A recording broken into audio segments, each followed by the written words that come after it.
komoditas kecil dari sebuah masyarakat, bangsa dan negara. Maka jika keluarga baik, masyarakat, bangsa dan negara menjadi baik. Demikian juga sebaliknya. Keluarga yang baik akan mengembangkan relasi yang berlandaskan cinta kasih. Tentu saja cinta kasih yang bersumber dan dicontohkan oleh Yesus Kristus. Setiap kita pasti merindukan sebuah keluarga yang baik. Di dalamnya penuh dengan pengertian, pengampunan, dan kasih sayang. Kita setuju, keluarga yang demikian adalah keluarga yang dirahmati oleh Tuhan. Namun, sayangnya ada banyak keluarga yang tidak mengalami kedamaian dan kasih sayang. Masing-masing saling menuntut untuk dipahami dan dilayani. Mendapatkan keluarga yang ideal dan penuh rahmat tentu saja tidak sekejap dan hanya doa semata. Ada perjuangan dari setiap keluarga untuk berperan serta mewujudkannya. Pendeta Wahyu Pramudia akan menolong untuk kita semakin serius mewujudkan cinta kasih Kristus dalam kehidupan keluarga kita. Umat Tuhan, marilah kita berdiri menyanyikan pujian dari PKJ 288, bait pertama dan keempat, inilah rumah kita.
Saudara-saudara, hening sejenak dalam kesadaran untuk mengaku dan menyesali dosa dan pelanggaran kita di hadapan Tuhan.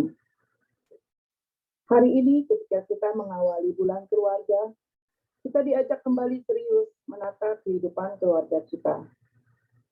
Semua dari kita menginginkan keluarga kita bahagia. Namun, seringkali yang terjadi malah sebaliknya. Kita tidak betah berada di rumah, atau lebih suka mencari tempat-tempat yang dianggap mampu memberi kedamaian. Umat Tuhan, marilah kita datang kepada Tuhan dengan tulus dan jujur, mengaku dan menyesali dosa-dosa kita. Khususnya perilaku kita yang menyakiti orang-orang terdekat kita, keluarga kita. Umat diberi kesempatan untuk mengakui dosa-dosanya secara pribadi.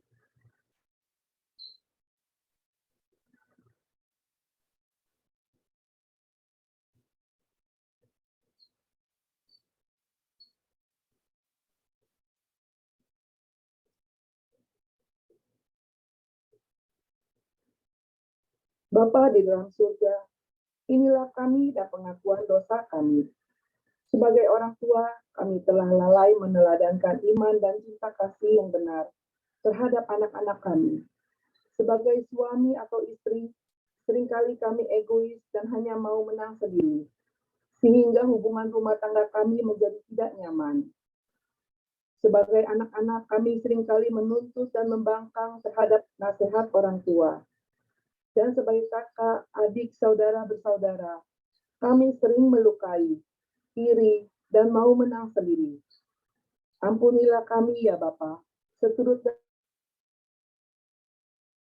di dalam nama Tuhan Yesus Kristus, kami berdoa kepada Bapa di surga. Amin.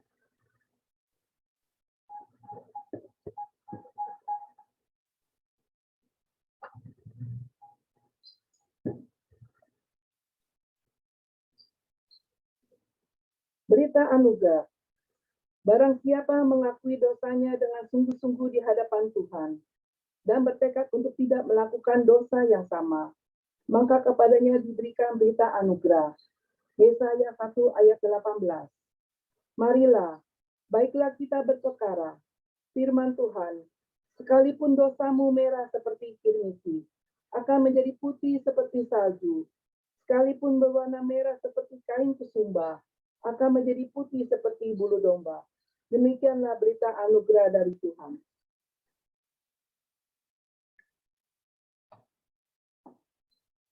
Marilah umat Tuhan, kita mempersiapkan diri untuk mendengarkan firman Tuhan. Kita akan menyanyikan pujian dari PNKB 34, bait pertama sampai yang ketiga. Setiamu Tuhanku tiada bertara.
Bapak, Ibu, dan saudara sekalian, mari kita berdoa sebelum kita membaca dan merenungkan firman Tuhan.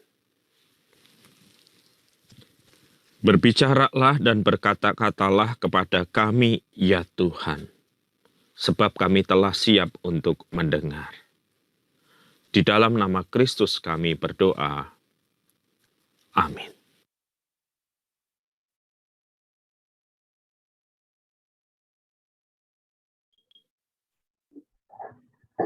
Bacaan pertama terambil dari Kejadian 2 ayat 18 sampai 24.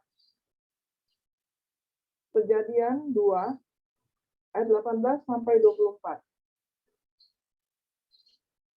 Tuhan Allah berfirman, tidak baik kalau manusia itu seorang diri saja. Aku akan menjadikan penolong baginya yang sepadan dengan dia. Lalu Tuhan Allah membentuk dari tanah segala binatang hutan dan segala burung di udara.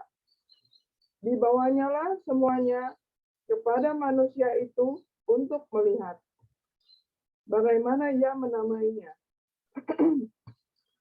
Dan seperti nama yang diberikan manusia itu kepada tiap-tiap makhluk yang hidup, demikianlah nanti nama makhluk itu.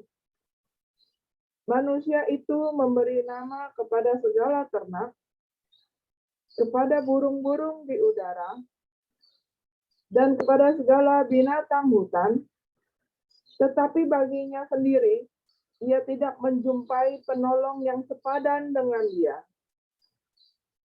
Lalu Tuhan Allah membuat manusia itu tidur nyenyak. Ketika ia tidur, Tuhan Allah mengambil salah satu rusuk daripadanya, lalu menutup tempat itu dengan daging. Dan dari rusuk yang diambil Tuhan Allah dari manusia itu, dibangunnyalah seorang perempuan, lalu dibawanya kepada manusia itu. Lalu berkatalah manusia itu, inilah dia, tulang dari tulangku dan daging dari dagingku. Ia akan dinamai perempuan, sebab ia diambil dari laki-laki. Sebab itu, seorang laki-laki akan meninggalkan ayahnya dan ibunya dan bersatu dengan istrinya, sehingga keduanya menjadi satu daging. Demikianlah sabda Tuhan.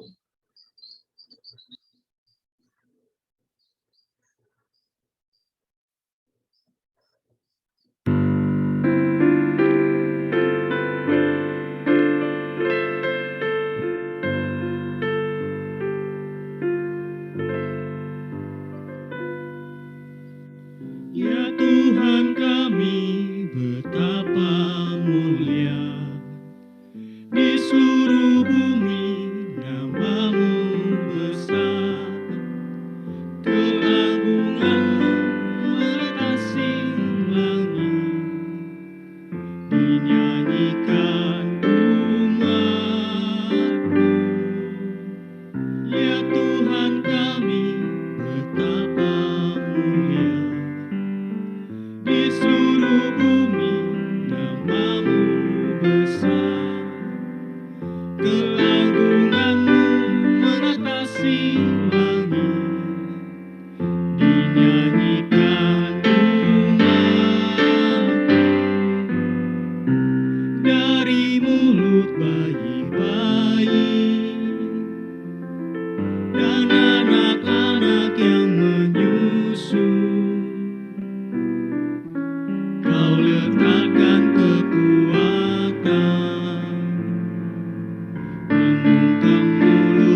Bacaan kedua terambil dari Ibrani 1 ayat 1 sampai 4, dilanjutkan Ibrani 2 ayat 5 sampai 12.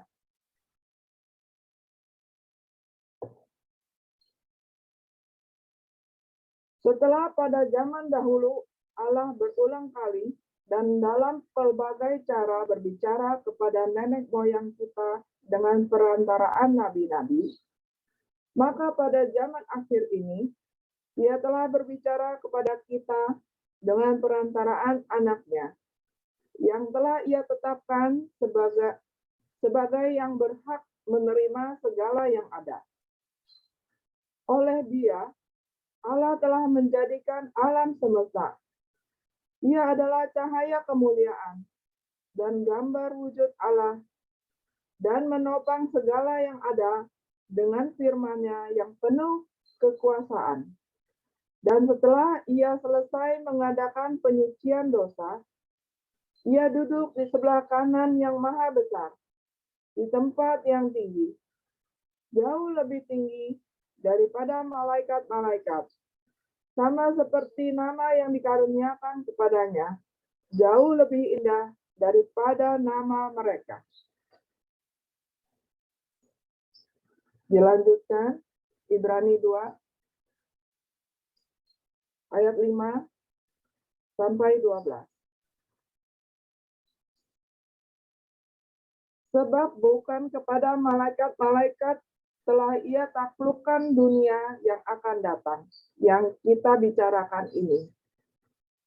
Ada orang yang pernah memberi kesaksian di dalam suatu nas, katanya, apakah manusia, sehingga engkau mengingatnya? Atau anak manusia, sehingga engkau mengindahkannya? Namun engkau telah membuatnya untuk waktu yang singkat, sedikit lebih rendah daripada malaikat-malaikat, dan telah memahkotainya dengan kemuliaan dan hormat. Segala sesuatu telah engkau taklukkan di bawah kakinya. Sebab dalam menaklukkan segala sesuatu kepadanya, tidak ada suatu pun yang Ia kecualikan, yang tidak takluk kepadanya. Sebab sekarang ini belum kita lihat bahwa segala sesuatu telah ditaklukkan kepadanya. Tetapi Dia, yang untuk waktu yang singkat dibuat sedikit lebih rendah daripada malaikat-malaikat, yaitu Yesus, kita lihat, yang oleh karena penderitaan maut dimahkotai dengan kemuliaan dan hormat, supaya oleh kasih karunia Allah, Ia mengalami maut bagi sesama manusia. Sebab memang sesuai dengan keadaan Allah, yang baginya dan olehnya segala sesuatu dijadikan, yaitu Allah yang membawa banyak orang kepada kemuliaan, juga menyempurnakan Yesus, yang memimpin mereka kepada keselamatan dengan penderitaan. Sebab Ia yang menguduskan dan mereka yang dikuduskan, mereka semua berasal dari satu. Itulah sebabnya Ia tidak malu menyebut mereka saudara, katanya. Aku akan memberitakan namamu kepada saudara-saudaraku, dan memuji-muji engkau di tengah-tengah jemaat. Demikianlah sabda Tuhan.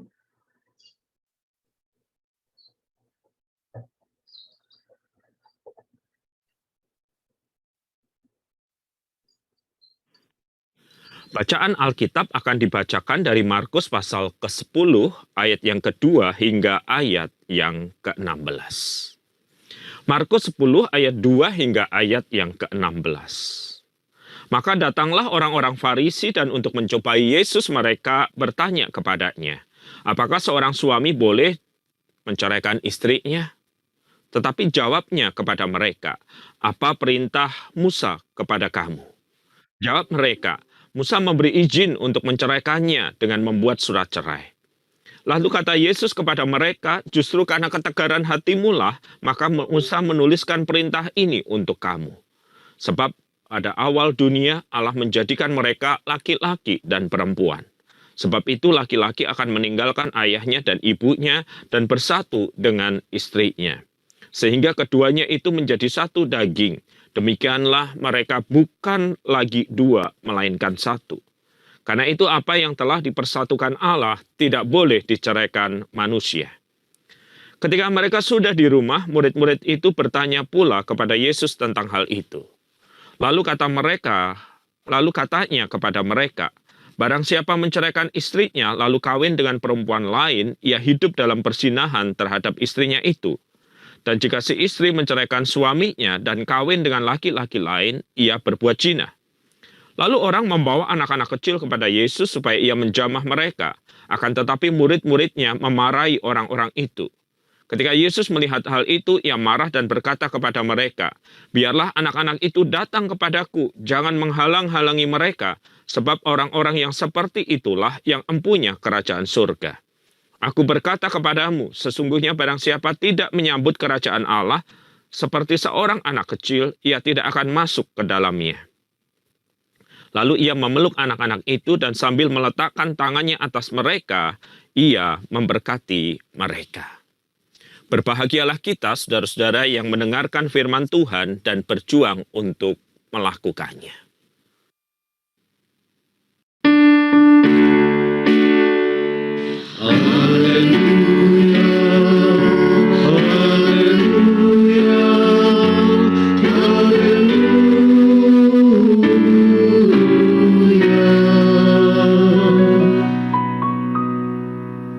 Saudara-saudara, setiap kali kami berlatih untuk ibadah peneguhan dan pemberkatan pernikahan, saya selalu meminta sepasang kekasih itu untuk menghafalkan, tidak menyontek, tetapi menghafalkan janji pernikahan yang formulasinya standar sudah ada. Jadi saya ingin mereka hafal, saudara-saudara, dan ketika mereka berjuang untuk menghafalnya, mereka juga akan mengucapkannya dengan baik di hari pernikahan mereka. Namun seringkali saudara-saudara, sepasang kekasih ini kemudian mengeluh kepada saya dan berkata, Pak, susah banget kalimatnya untuk dihafalkan. Boleh nggak saya membuat janji pernikahan saya sendiri? Boleh nggak ngomong janji pernikahan yang dalam bahasa Inggris saja? Lebih gampang untuk diucapkan. Formulasi-formulasi ini bagus tapi susah diingat dan susah nanti untuk dikatakan pada hari hanya. Boleh ya Pak ya, diganti janji pernikahan yang lain atau dalam bahasa Inggris saja yang lebih enak untuk saya ucapkan. Saudara-saudara, saya selalu tersenyum lalu berkata, yang paling susah itu bukan menghafal kalimat atau formulasi yang sudah sekian lama ada itu. Yang paling sulit itu adalah mengeksekusi atau melakukan formulasi kalimat itu di dalam hidup pernikahanmu selanjutnya. Jadi kalau hafal saja nggak bisa, bagaimana kamu akan melakukannya? Kata saya sambil tersenyum dan biasanya mereka tertawa. Lalu saya berkata, beneran loh, yang susah bukan menghafalnya, yang susah adalah melakukannya. Bapak Ibu yang sudah menikah, mari kita ingat kembali janji pernikahan itu. Kita bersusah payah mengucapkannya, tetapi yang lebih sulit adalah mengeksekusinya di dalam hidup pernikahan, bukan? Ketika pasangan tidak seperti yang Anda harapkan, Anda terluka, kecewa, dan sulit untuk menerima dan tetap mengasihinya, bukan? Ya, hidup perjalanan pernikahan memang tidak mudah. Demikian juga dalam hidup relasi orang tua dengan anak, saudara-saudara. Berapa banyak orang tua gembira dan bangga ketika anaknya lahir, mereka saling menunjukkan potret satu dengan yang lain sambil berkata, mirip papahnya kan? Atau mirip mamahnya kan? Iya kan? Begitu sukacita, begitu bergembira, potret anak itu ada di mana-mana kalau sekarang di zaman medsos, bertaburan di medsos mereka. Tetapi ketika anak itu mulai besar, kita mulai punya kekecewaan tertentu. Mengapa anak saya berperilaku begini? Mengapa bukan berperilaku seperti itu? Sang anak pun juga punya kekecewaan dan kemarahan kepada orang tua. Orang tua seperti itu, Pak WP, kata seorang anak, tidak layak dihormati. Bagaimana saya bisa menghormati seorang ayah yang hobinya main perempuan? Bagaimana saya bisa menghormati, kata anak yang lain, seorang ibu yang tidak bertanggung jawab terhadap rumah tangga, pergi bersama pria lain? Ya, saudara-saudara, di dalam hidup perjalanan pernikahan kita mendapati bahwa luka yang paling dalam di dalam diri kita berasal dari orang paling dekat. Kalau enggak suami, istri, anak, menantu, mertua, mereka yang ada dekat dengan hati kita berpotensi besar untuk melukai kita, dan luka yang mereka timbulkan itu dalam. Dan tidak heran, saudara-saudara, di tengah gejolak kehidupan berkeluarga, muncul pertanyaan seperti ini. Kalau cerai saja, bagaimana ya Pak WP? Saya sudah nggak kuat, Pak. Kalau pisah saja, bagaimana ya? Kalau cerai saja, barangkali akan ada sesuatu yang lebih baik di masa depan daripada terus-menerus menderita seperti ini. Saudara-saudara, problem tentang perceraian bukan hanya masalah masa kini. Bukan hanya masalah kekinian. Problem ini ada bahkan ketika zaman Tuhan Yesus hidup.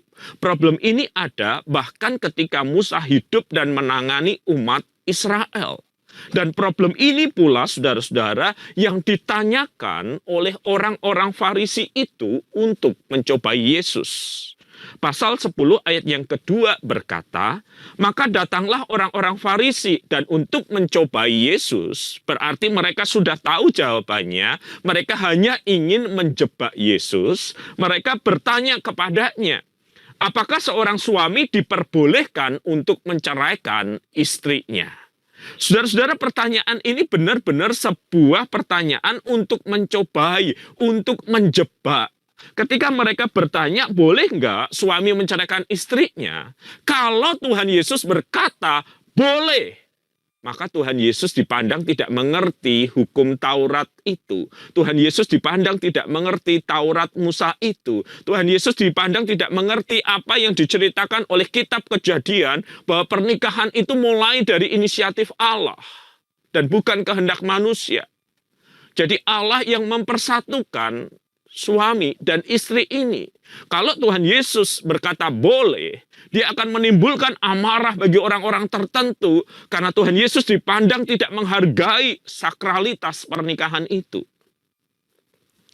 Tetapi kalau Tuhan Yesus berkata tidak boleh, ketika Tuhan Yesus berkata tidak boleh, maka Tuhan Yesus akan dibenturkan dengan otoritas juga dalam kehidupan rohani orang Israel.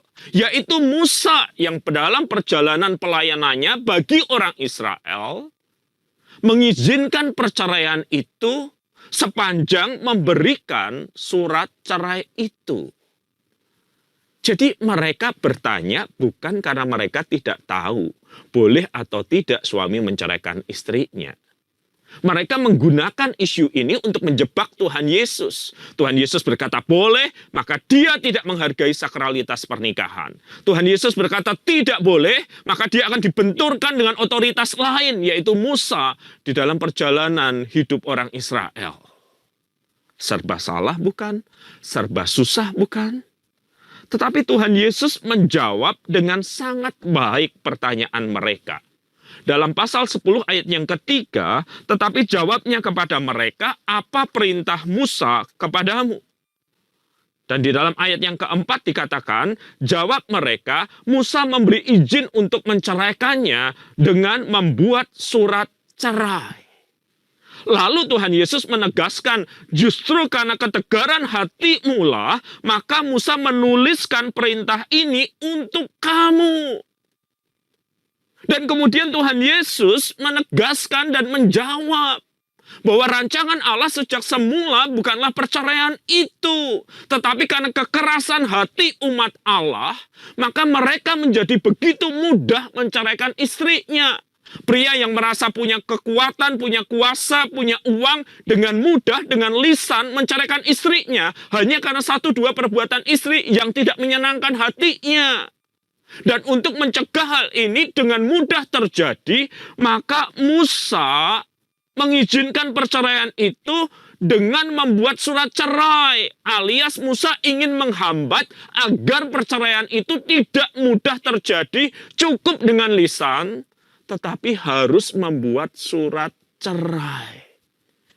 Jadi Musa itu ingin melindungi para perempuan ini dari kekerasan hati para suami mereka yang waktu itu sewenang-wenang bisa menceraikan istrinya hanya dengan perkataan lisan. Diberi rem, diberi penghambat dengan membuat surat cerai.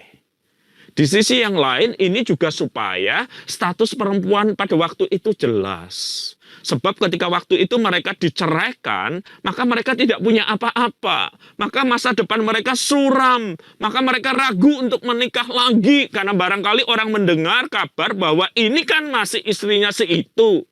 Nah, dengan memberikan surat cerai, maka perempuan itu punya pegangan tertulis. Kalau ia ingin menikah lagi, bahwa dia telah diceraikan oleh suaminya.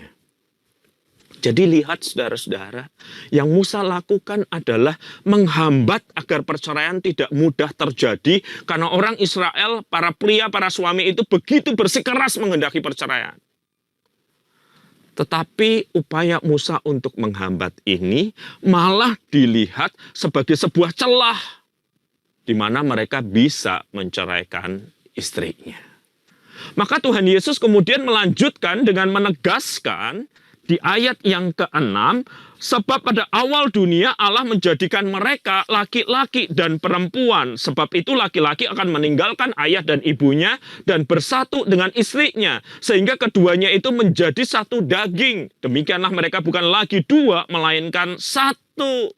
Tuhan Yesus memakai itu untuk menjelaskan sakralitas pernikahan. Bahwa pernikahan berasal dari gagasan Allah. Dan pernikahan itu adalah persekutuan cinta kasih, sukarela, sukacita dengan gembira antara pria dan wanita yang meninggalkan keluarganya untuk membentuk sebuah keluarga yang berbahagia. Dan Tuhan memberkati mereka dan mengatakan mereka bukan lagi dua tetapi satu.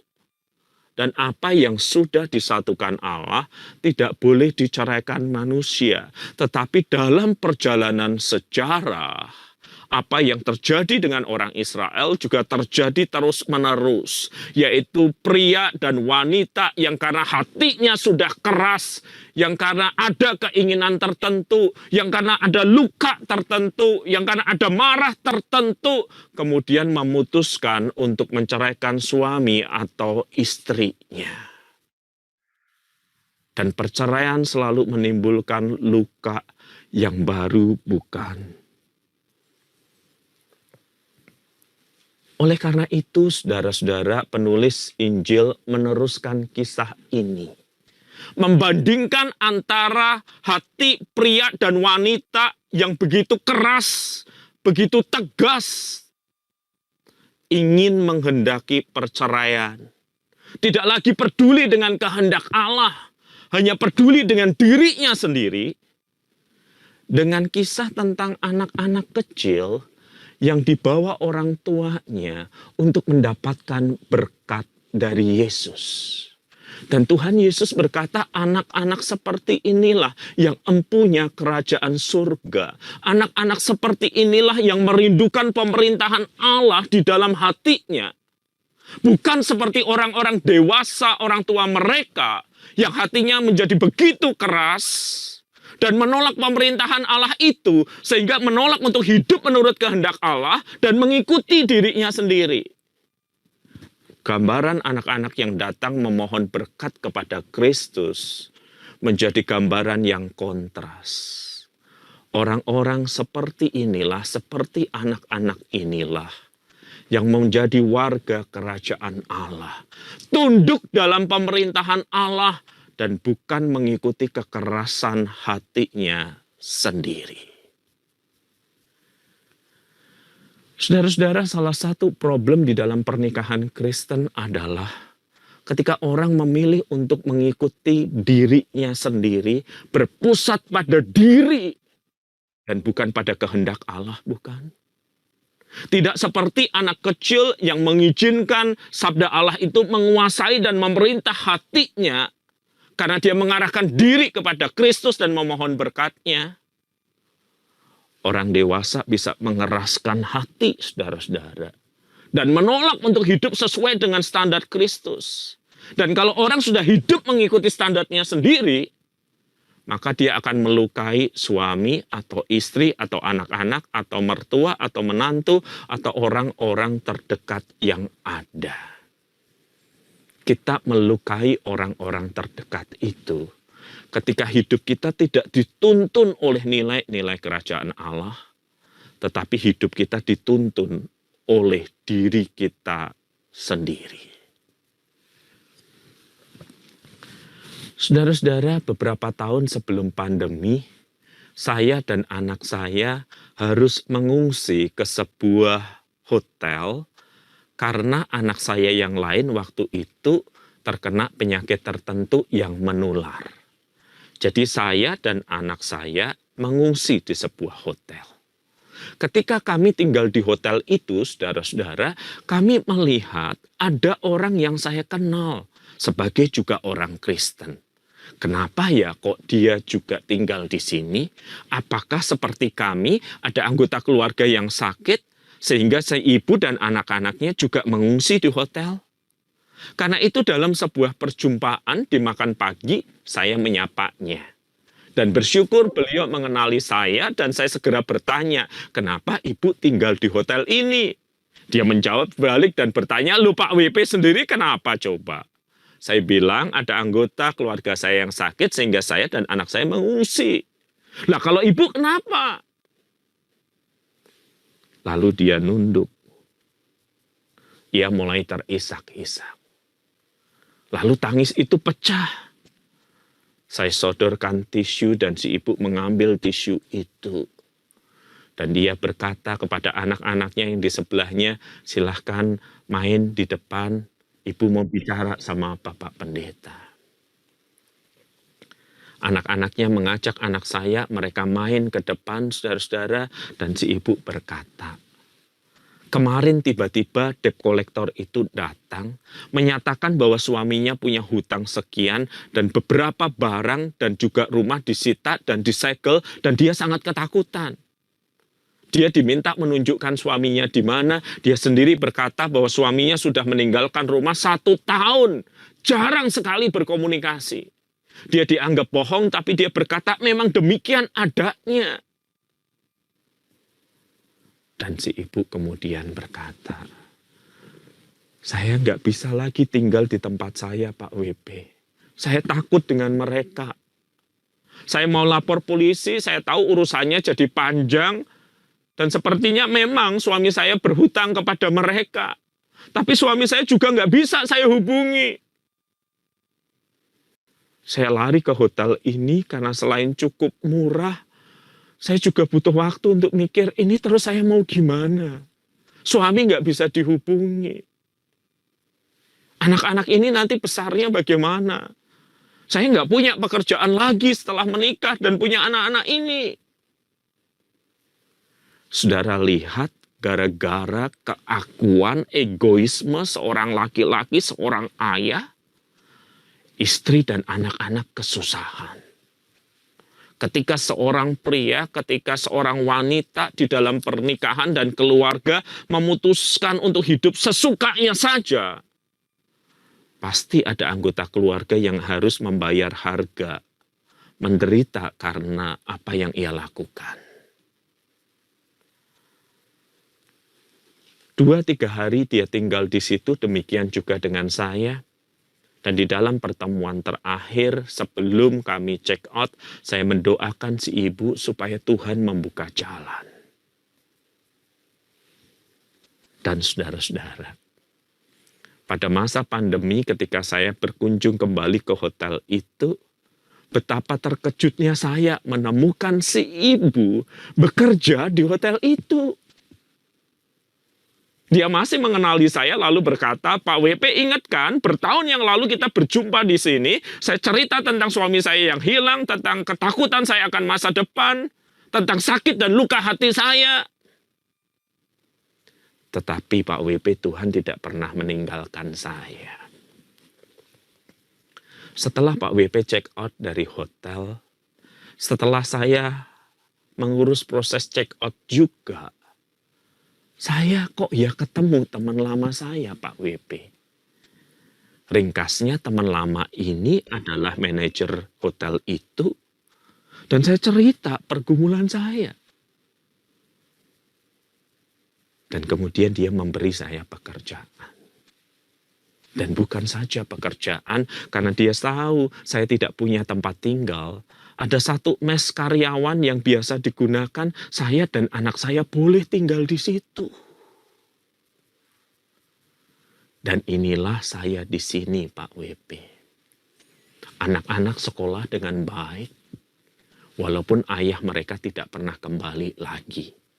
Walaupun saya tidak tahu dia hidup atau mati. Tapi saya sudah gembira anak-anak bersekolah dengan baik. Saya bisa melanjutkan kehidupan. Walaupun suami tak tahu entah di mana. Ketika seseorang memutuskan untuk hidup menuruti hawa nafsu dan keinginannya, maka anggota keluarga lain akan membayar harganya. Tetapi ketika seseorang memutuskan untuk mengasihi anggota keluarganya, bahkan di tengah luka yang ada, dan hatinya tetap melekat kepada Tuhan, sama seperti si ibu, dia merasakan pemerintahan Allah itu di dalam kehidupannya. Keluarganya yang tidak sempurna dirahmati, dipelihara Tuhan. Karena ada satu orang ibu di tengah luka hatinya tetap memutuskan untuk mencari kehendak Tuhan, hidup di dalam kehendak Tuhan, dan pemeliharaan dan rahmat Tuhan nyata atas hidupnya.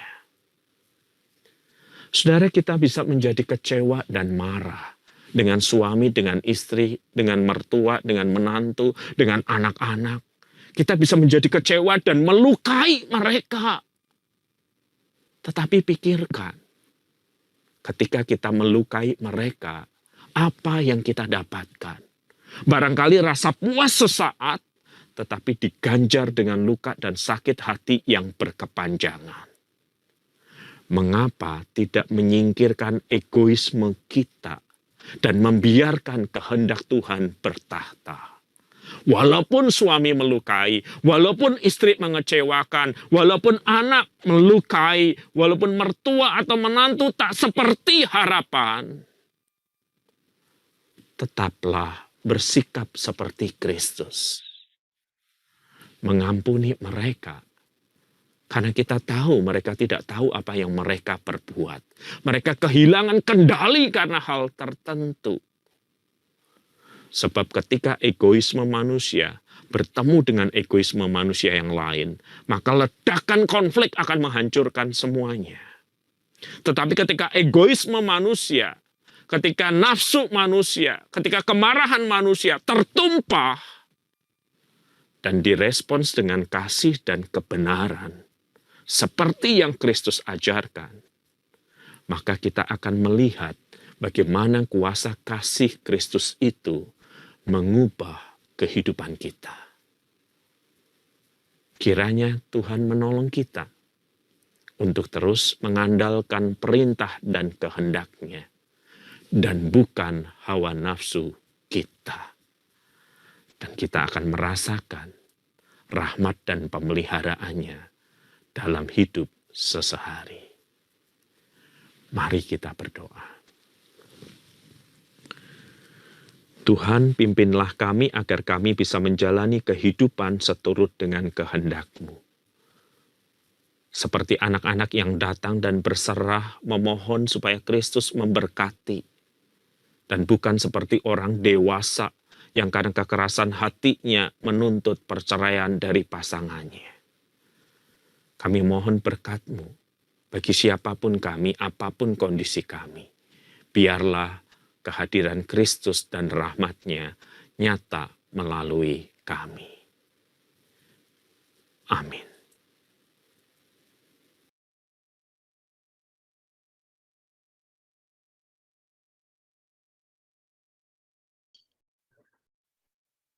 Umat Tuhan bersama dengan umat Allah di masa lalu, masa kini dan masa depan, mengingat janji baptisan kita dengan mengikrarkan pengakuan iman rasuli. Aku percaya kepada Allah, Bapa yang Maha Kuasa, Khalik langit dan bumi, dan kepada Yesus Kristus, Anak-Nya yang tunggal, Tuhan kita, yang dikandung daripada Roh Kudus, lahir dari anak darah Maria, yang menderita sengsara di bawah pemerintahan Pontius Pilatus, disalibkan, mati dan dikuburkan, turun ke dalam kerajaan maut. Pada hari yang ketiga, bangkit pula dari antara orang mati, naik ke surga, duduk di sebelah kanan Allah Bapa yang Maha Kuasa, dan dari sana Dia akan datang untuk menghakimi orang yang hidup dan yang mati. Aku percaya kepada Roh Kudus, gereja yang kudus dan am, persekutuan orang kudus, pengampunan dosa, kebangkitan orang mati, dan hidup yang kekal. Amin.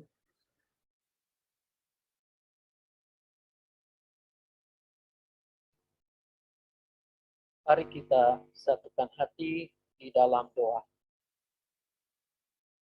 Terima kasih Bapa di sorga, firman Tuhan hari ini boleh mengingatkan kami akan pentingnya komitmen setiap kami di dalam keluarga, baik sebagai suami, sebagai istri, anak, orang tua, menantu, atau juga mertua.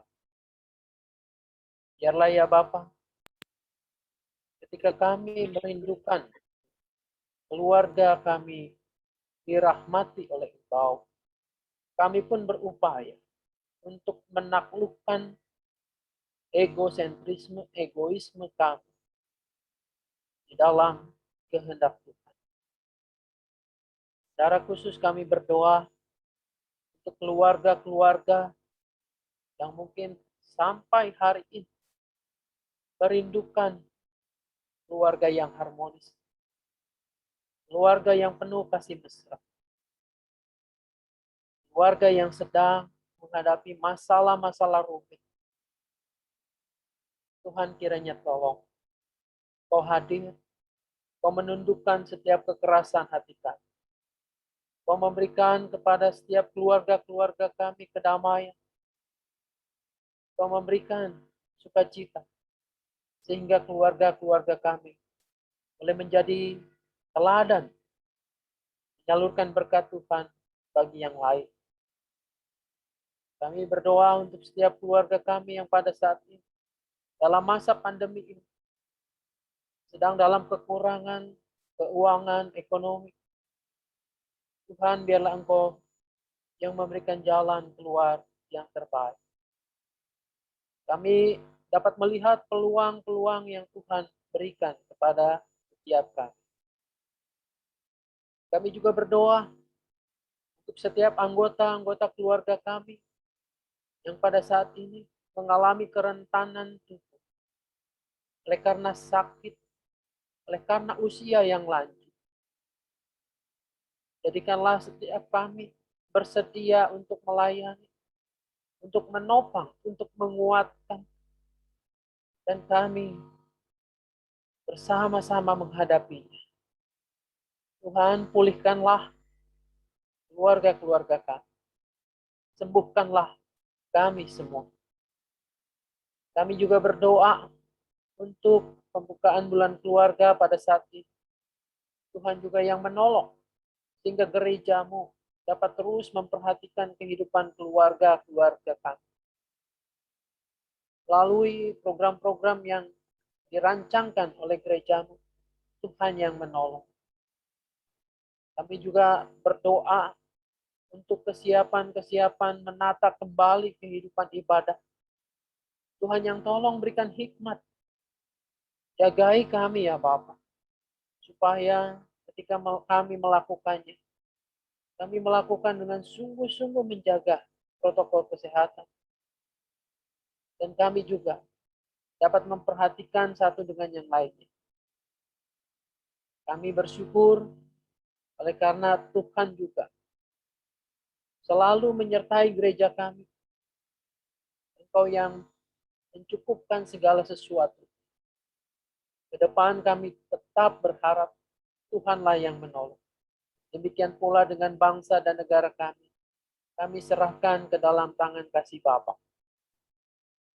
Kami bersyukur oleh karena saudari kami, Giovanni, pada saat ini boleh bergabung dengan kami selama 4 bulan dalam proses persiapan, pendidikan, persiapan kependetaan, sehingga ia boleh kelak menjadi pribadi yang matang, yang melayani Tuhan dengan sungguh-sungguh. Bapa di surga, pilihlah setiap kami yang pada saat ini berdoa. Berdoa di dalam hati kami masing-masing untuk masalah-masalah yang sedang kami hadapi. Kami percaya bahwa Bapa di surga mendengarkan, oleh karena kami mengalaskannya dalam nama Tuhan kami, Yesus Kristus. Amin.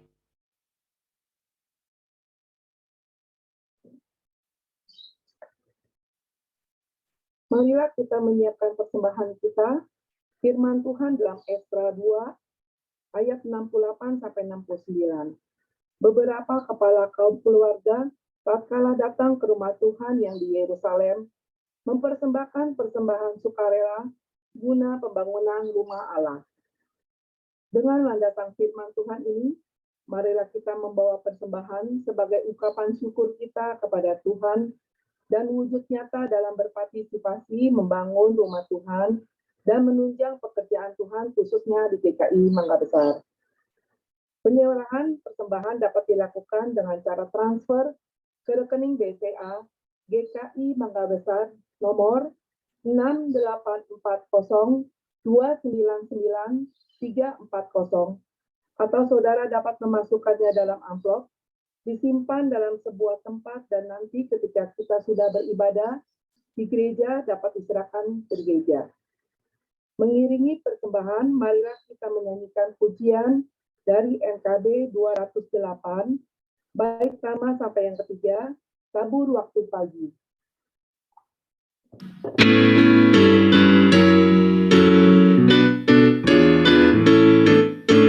Tabur waktu pagi, tabur benih kasih, tabur waktu siang, terus sampai senja.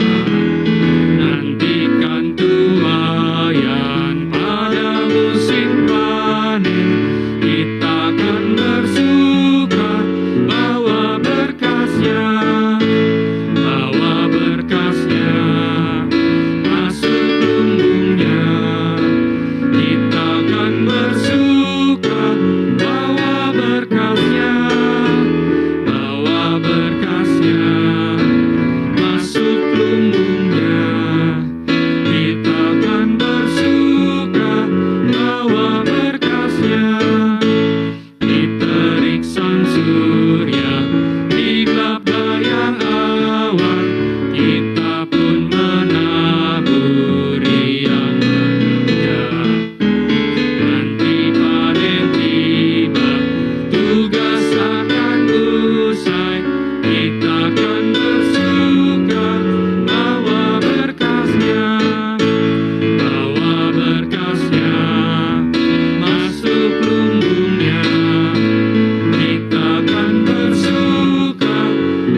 Marilah kita membawa persembahan kita dalam doa.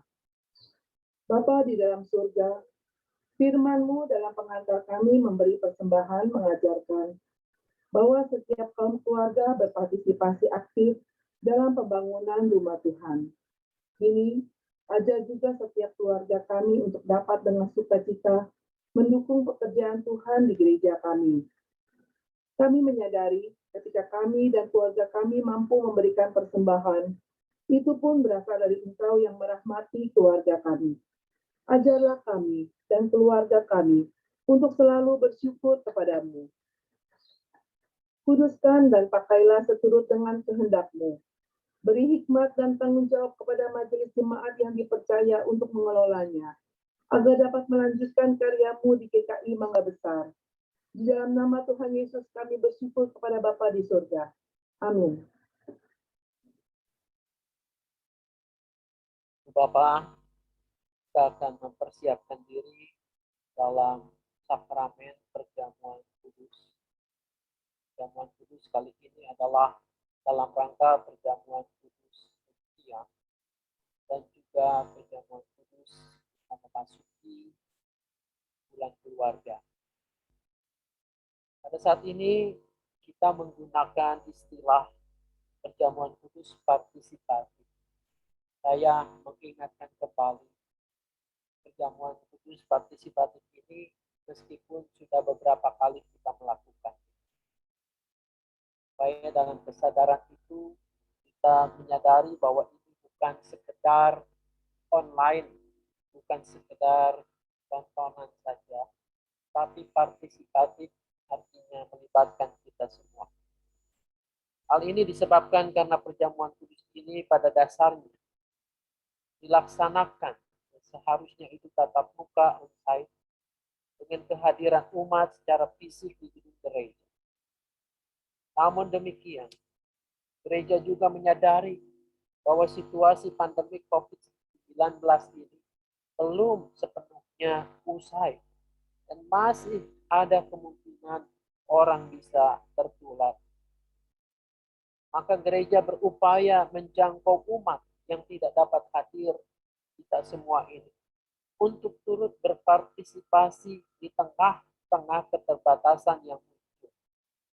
Dalam rangka upaya partisipasi itulah digunakan bantuan media, teknologi online ini agar perjamuan kudus juga dapat diikuti oleh kita semua di kediaman kita, di rumah kita masing-masing. Penggunaan istilah partisipatif ingin menekankan akan adanya partisipasi kita turut ambil bagian dalam perjamuan kudus kali ini. Yang kemudian, sehubungan dengan itu, majelis jemaat telah menyediakan elemen-elemen perjamuan kudus, yakni roti dan air anggur bagi jemaat, bagi kita semua yang ada di kediaman masing-masing. Majelis jemaat telah membeli paket roti atau kepingan roti dan air anggur yang dikemas dalam cawan plastik dan mengirimkannya ke rumah-rumah beberapa hari, beberapa minggu sebelum perjamuan kudus ini dilaksanakan. Pengiriman elemen perjamuan kudus ini menyatakan secara simbolik bahwa gereja mengundang kita semua untuk datang ke meja perjamuan. Jika dalam praktiknya ada kendala, keterbatasan, sehingga tidak semua anggota jemaat dapat menerima elemen perjamuan kudus, yakni roti dan air anggur, karena hambatan pengiriman, karena alamat, karena masalah teknis lainnya, saudara, umat Tuhan dapat menyediakan elemen perjamuan kudus sendiri. Misalnya dengan menggunakan roti dan jus anggur, buah-buahan atau teh, dan lain sebagainya. Jadi pasti ini karena keterbatasan kita, bukan karena kesengajaan. Perjamuan kudus. Saudara-saudara umat Tuhan yang dikasihi Tuhan, Saat ini kita berada dalam situasi yang luar biasa, di mana pandemi COVID-19 telah berdampak besar terhadap ritme kehidupan dan peribadahan kita. Di satu sisi kita berjalan dalam iman dan terus berdoa agar masa krisis segera berlalu dan ritme peribadahan kita dapat kembali berjalan seperti sedia kala. Namun, di sisi lain, situasi khusus ini mengharuskan kita semua untuk beradaptasi, sehingga gereja tetap dapat menjadi saluran rahmat Tuhan, secara khusus melalui perjamuan kudus. Sebentar lagi kita akan merayakan perjamuan kudus sedunia ini. Sejatinya perjamuan kudus ini dirayakan ketika kita bersama-sama hadir secara fisik di dalam kebaktian. Kehadiran ragawi dari komunitas iman adalah elemen yang esensial dalam perjamuan kudus. Oleh karena itulah ketika seluruh umat tidak dapat beribadah di gedung gereja, seperti yang terjadi pada awal pandemi yang lalu, kita telah menunda perayaan perjamuan kudus ini.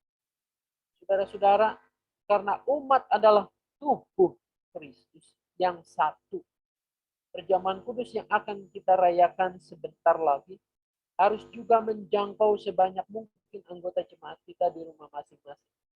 Sebab perjamuan kudus ini bukan hanya mempersatukan kita dengan Kristus, melainkan juga dengan sesama anggota atau jemaat Kristus.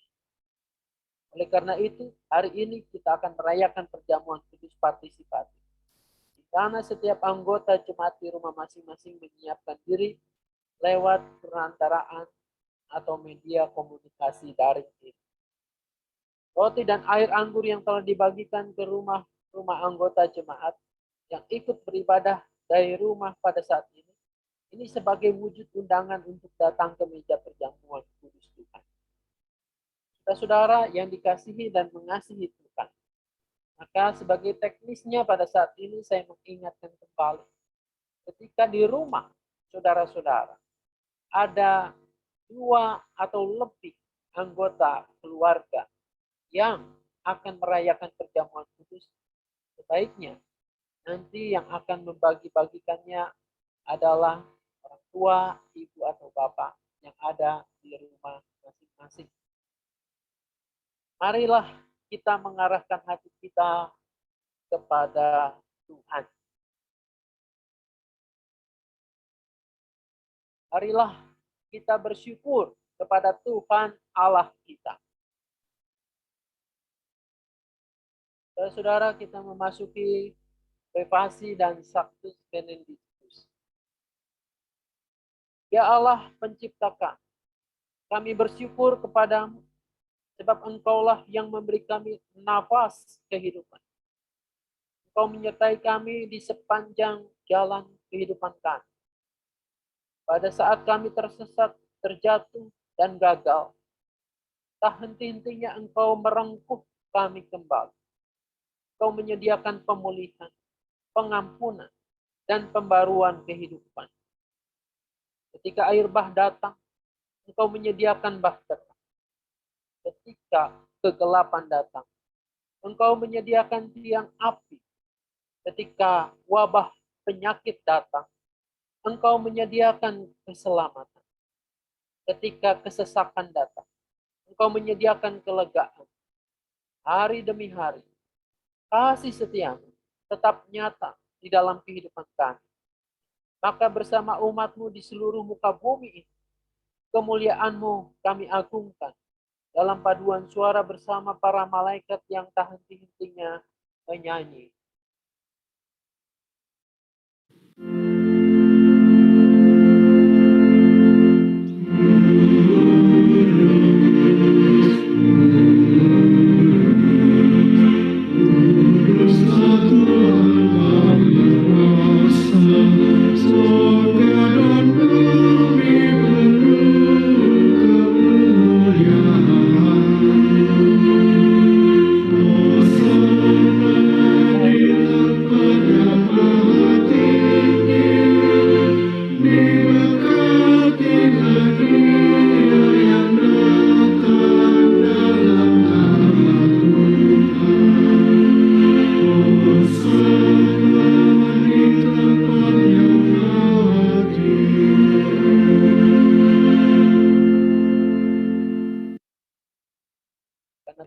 perjamuan kudus. Kita bersyukur karena Bapa yang Maha Kudus senantiasa menyertai kita. Dan kasih Kristus mengundang kita untuk mengambil bagian dalam perjamuan kudus hari ini. Kita yakin bahwa Roh Kudus telah dicurahkan atas kita sehingga dengan iman kita mengalami kehadiran Kristus bersama-sama dengan kita di tempat kita masing-masing dimanapun kita berpartisipasi. Kristus yang pada malam ia diserahkan, mengambil roti dan sesudah itu ia mengucap syukur atasnya. Ia memecah-mecahkannya dan berkata, "Inilah tubuhku yang diserahkan bagi kamu. Perbuatlah ini menjadi peringatan akan aku."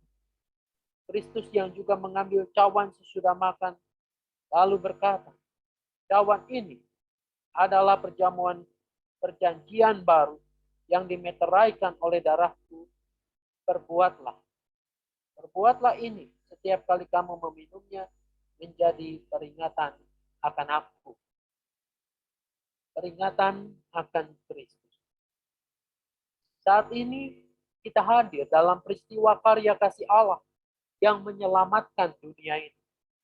Kelahiran dan kehidupan Kristus anaknya di antara manusia, pembaptisan, perjamuan malam terakhir bersama murid-muridnya, kematiannya. Kita memberitakan kebangkitan Kristus dan kenaikannya ke sorga dalam kemuliaan, di mana ia berdoa bagi dunia. Kita merindukan kedatangan Kristus kembali pada akhir zaman untuk menggenapi segala sesuatu. Sebagai persekutuan yang dipersatukan dengan dan dalam Kristus. Kita mengingat pengorbanan Kristus yang menyelamatkan, yang dikaruniakan kepada umat manusia di semua tempat. Ketika mengambil bagian dalam perjamuan kudus ini, Roh Kudus menolong kita, sehingga kita dipersatukan dalam Kristus, menjadi satu tubuh dan satu roh, dan menjadi persembahan yang hidup baginya, bagi Allah. Melalui Kristus, dengan Kristus, dalam Kristus, semua hormat dan kemuliaan bagi Allah Bapa, dalam persekutuan dengan Roh Kudus, sekarang dan selama-lamanya.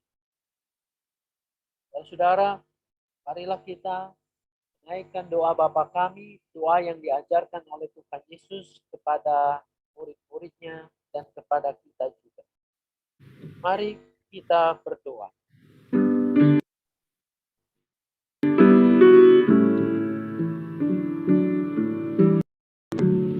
Bapa kami yang ada di sorga, dikuduskanlah nama-Mu,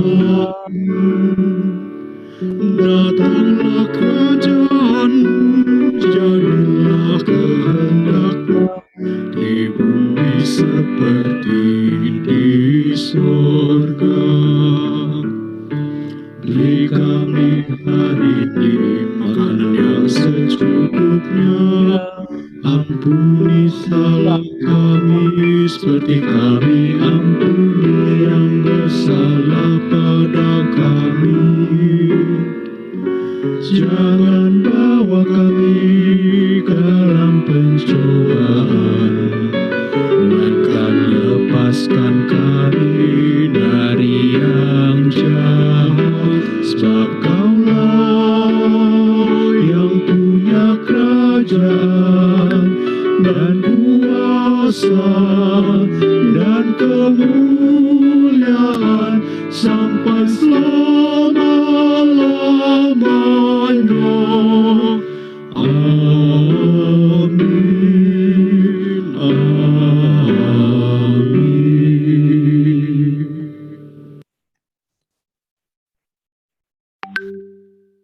Damai Kristus besertamu.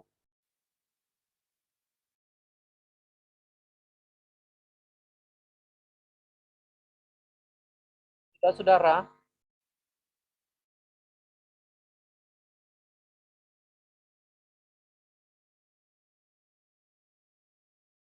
roti yang dipecah-pecahkan ini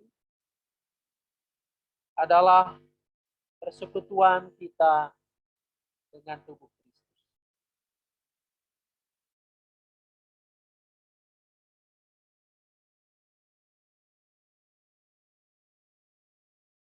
cawan minuman syukur ini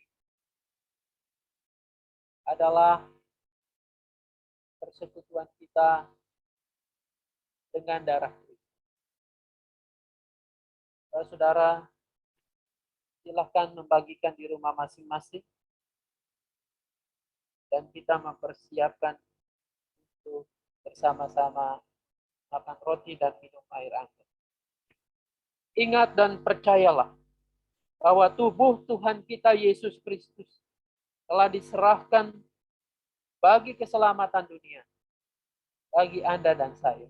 Makanlah.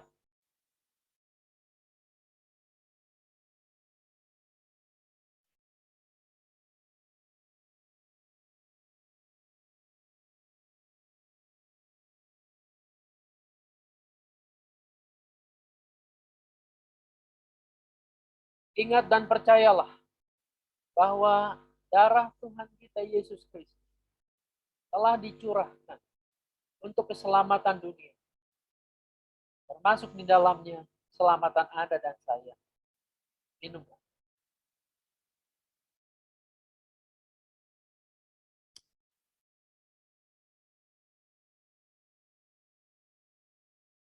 Saudara, marilah kita bersyukur untuk kasih dan pengorbanan Kristus demi keselamatan kita semua, keselamatan dunia ini, bersama-sama dengan pemazmur, Mazmur 103 ayat 1-5.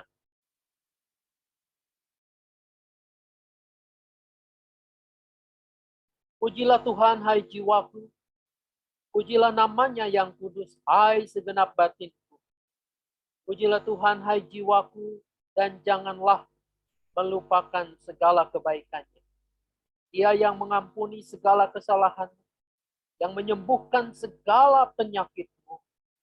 Dia yang menebus hidupmu dari lubang kubur, yang memahkotai engkau dengan kasih setia dan rahmat. Dia yang memuaskan hasratmu dengan kebaikan, sehingga masa mudamu menjadi baru seperti pada burung raja wali.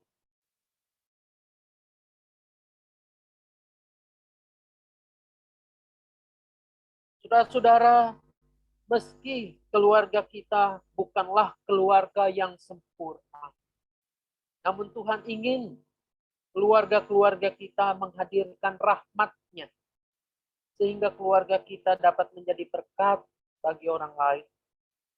Kerjakan semua yang Tuhan Yesus ajarkan tanpa bersungut-sungut. Demikianlah kita menjadi saksinya.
kembalilah dalam tugas tanggung jawab saudara.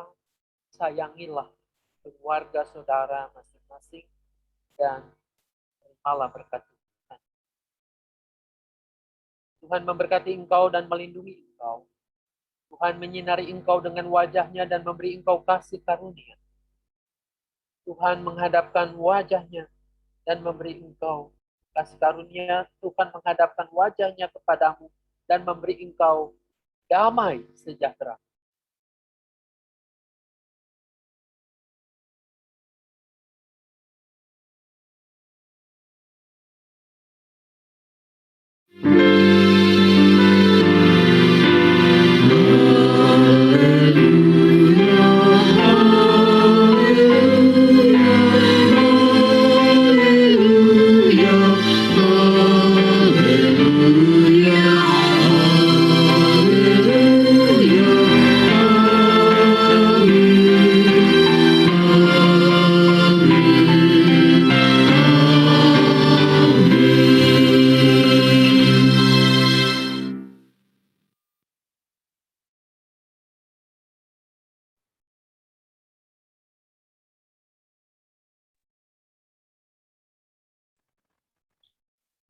Selamat pagi, saudara-saudara. Pagi. Kita sudah memasuki pembukaan bulan keluarga ya, bulan ini, tanggal 3 Oktober. Nah, untuk pengumuman selanjutnya, tanggal 9 Oktober, yaitu pukul 11 pagi, itu akan diadakan Hari Orang Tua. Ya. Jadi bagi Bapak Ibu yang sudah berumur 60 tahun ke atas, nanti bisa daftar ya, bisa daftar ke Penatua Lalan atau Penatua Kencen atau Penatua Trik untuk ikut acara ini, Hari Orang Tua. Kenapa ya harus daftar? Karena nanti akan diberikan konsumsi ya, supaya ketahuan jumlahnya berapa nih yang ikut. Gitu ya. Nah, kemudian tanggal 23 Oktober, oh ya tadi saya lupa. Di Hari Orang Tua itu nanti akan ada games ya. Jadi ada tebak-tebakan, berhadiah loh. Lalu tanggal 23 Oktober kita akan masuk acara ngobras. Apa sih ngobras? Ngobrol bareng santai ya dengan keluarga Boksu, keluarga Pananang ya. Nah, nanti bisa disiapin nih sama saudara-saudara. Pertanyaan-pertanyaan apa nih yang mau ditanyakan kepada mereka ya. Nanyanya boleh ke Pananang, boleh juga ke Ibu Angelin, atau juga ke Iren ya. Lalu kemudian tanggal 30 Oktober, nah kita semua sudah membelikan saudara-saudara tiket ya. Kita mau jalan-jalan ke Israel. Ya, jadi jangan lupa nanti tiketnya seperti ini nih ya. Nah, ini harus disimpan, jangan sampai hilang ya. Tanggal 30 Oktober nanti kita akan pakai tiket ini untuk door prize ya. Jadi kalau yang menang door prize harus nunjukin tiketnya. Kalau tiketnya nggak ada, door prize-nya harus kasih ke yang lain ya. Nah, sementara tadi sudah diumumkan nih untuk gereja bahwa kita akan adakan juga lomba foto ya, foto challenge. Kalau di lomba foto itu dijelasin kita bisa edit fotonya ya. Misalnya kita punya foto waktu kita masih umur 5 tahun gitu ya. Lalu kemudian kita foto lagi waktu umur sekarang. Misalnya umur 40-an atau 30-an ya. Nah, nanti posisinya kalau bisa disamain tuh istilahnya ya. Kalau di contohnya yang di grup gereja, WA grup gereja, itu ada seorang anak yang digendong gitu kan. Waktu kecil, nah waktu gedenya itu mungkin kayaknya editan kali ya. Jadi anak itu masih digendong sama bapaknya yang udah tua. Kayak gitu ya. Nah, nanti penilaiannya adalah kita semua yang bisa akses ke Google Form ya dari HP-nya masing-masing atau dari laptop, nanti kita pilih tuh, boleh pilih foto sendiri juga boleh ya. Oh, menurut saya foto saya menarik kok nih. Nah, ya udah, saya pilih aja foto saya sendiri. Itu boleh. Tapi kalau saudara-saudara lihat, kayaknya foto yang lain kayaknya bagus juga nih, saya mau pilih juga. Nah, boleh dipilih juga nanti di situ ya, di form itu. Nah, nanti kita akan lihat nih dari tanggal 20 berapa ya kemarin ya? 23 ya kalau nggak salah ya. 23 24 ya. Nah, saya agak lupa kemarin. Soalnya agak malam kemarin postingnya ya. Sebentar ya, saya cek dulu supaya jangan salah ya.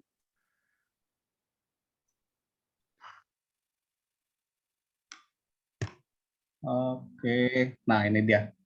Tanggal 25 ya sampai 29 tuh ya. Dibuka tuh nanti ya akses ke Google Form-nya.